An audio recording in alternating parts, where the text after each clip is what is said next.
you, everyone. I'm Mikhael Johanes. I'm from Zürich. I'm postdoc in the chair of software engineering and also computation and learning group.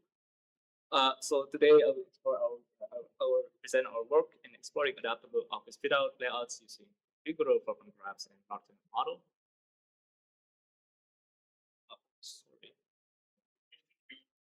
Yeah, I am. I don't have a break. Okay, great. Yeah. Great. Yeah. Sorry. So yeah, the aim is basically to enable actually adaptability and circularity in office fit-out design. But why workspaces? We know that workspaces are constantly changing. Back in the days, a lot of this space, but nowadays we have more meeting rooms, social spaces, and so on and so forth. And this changing will just continue to happen and in a much faster rate. So there is a dire need actually to see how actually spaces can be adapted. But this adaptability can come at cost. I mean, nowadays offices are quite adaptable in this core and cell topology, but the problem is like if you look at the long horizon, the greenhouse gas emission coming from vegetation can exceed actually the building itself. So it's not also the problem of building, but the problem of the interior design. So the question is like, what we have right now is because the way we design, usually we only concerned about what we need today. So every time we change the design or we change the requirements, we're gonna start over again and again and basically generate a lot of waste. So this raises us a kind of larger question: what if we can have a planning that kind of anticipate multiple requirements, at least few requirements at once that we can somehow anticipate in the next 20 years in a way that space can be adapted and decoupled from the resource that we need to consume or generate because of the renovations. So yeah, we try to adopt different strategies in achieving the design for adaptability. The first one is quite easy. Like, why we not use combinatorial design and model elements, because it has been de facto design method in office planning. So it's been used for scalability and how we can reuse this for achieving adaptability. But another venue or opportunity is the use of large language model, because the problem with computational design is that usually it's hard to align with our design intention. So there is another way, like how can we layer the semantic reasoning with a traditional combinatorial solver to kind of align this solution seeking to our. So within this strategies, we have a few questions like how we can model adaptability in terms of combinatorial design problem. How we can use LLM to reason about the space planning, especially in the interior for the office, and actually most important part, whether this is really adding any value at all. So this basically to explore this question, let's imagine that we have this empty small office and that we need to adapt with different kind of work patterns. Like some of them need a lot of workspaces, some of them need more meeting rooms and so on and so forth. But the idea is that we want to come up with space planning that is smart enough that when we change needs, you don't need to start over. We can just remove few partition and adding more, but not much. So basically, the space is stay almost the same. So, but the idea here is that, okay, how we can achieve this kind of space planning, because usually we doing space planning and kind of like only achieving one result. How can we have space planning that can achieve one? So the idea here is basically we try to combine the LM reasoning and also a kind of optimization algorithm to find this kind of configuration that can be adapted from different environments to another. I will walk you through one by one how this is happening. So yeah, please hold your hands.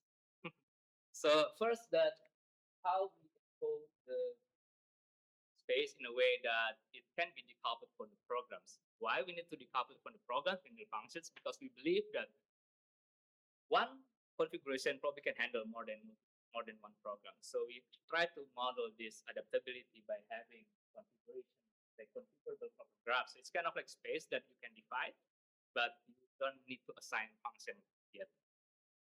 And then we need to represent the requirements, which is represented right now. It's a very simple way. Basically, the share area ratio for different zones. Right now, for example, we have a very simple 3 scenarios, like general purpose offices with balance, a lot of meeting spaces, and a lot of workspaces. I mean, very simple right now, just for prototypical implementation. And also, as a matter of practice, usually we need to define like how they should relate to each other. Like some spaces need to be close to each other, some spaces cannot be close at all, and so forth. So we have these two variables to encode the requirements, and then basically the idea is like we parse this to a reasoner. For now, it's an LM reasoner to look at this graph and then look at the requirement and propose a program. I'm sorry, the screen is not strong enough in color, but there are colors here that try to represent different zoning, functional zoning.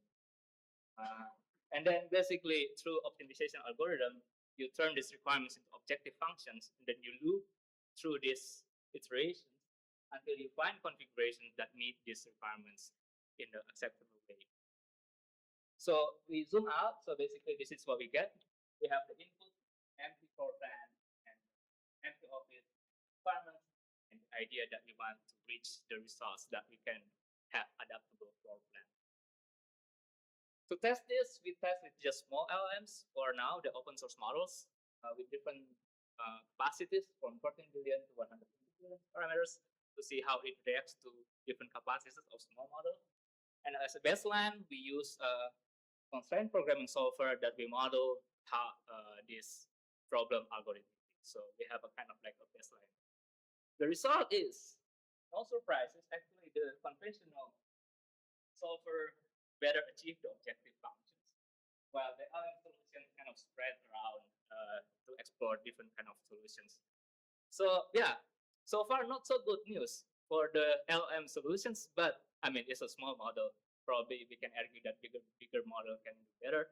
But even that, we can still see some better.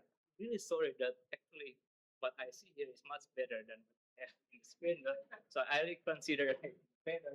But what I learned from this, like the constraint programming, the combinatorial traditional software, good results in terms of numbers, but also yielding a kind of very complex floor plate because it's currently under constraint.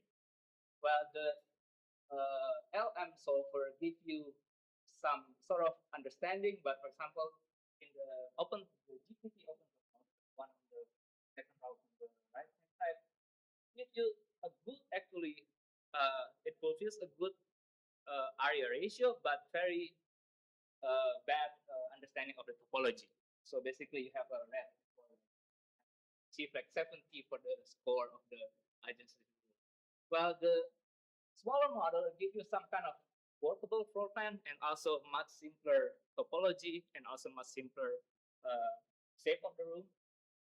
I think it's either it has a better in terms of simplicity, but probably maybe the LM is actually cannot comprehend complex topology. So it's kind of biased the optimization toward a simpler topology.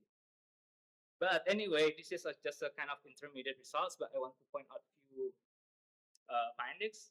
First, that decoupling programs from configuration search is quite useful in searching this adaptability by having this like not solving everything at once. And the graph is actually a good bridge for geometric and semantics. So allow LLM to reason about space and solve some problem on space planning. However, it's not really as performant as algorithmic.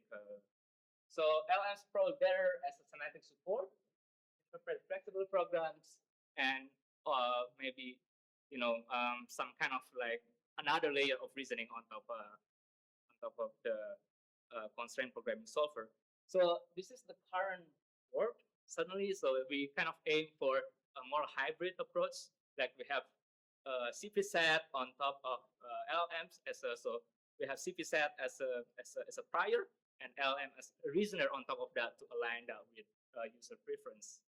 And we enlarge the problem to real world cases with 1,000 square meters offices for cell topology, and we're currently trying to model how we can somehow create a kind of future proofing the space planning in terms of like impact like in the next 20 years. So I'm happy to discuss further. So thank you very much.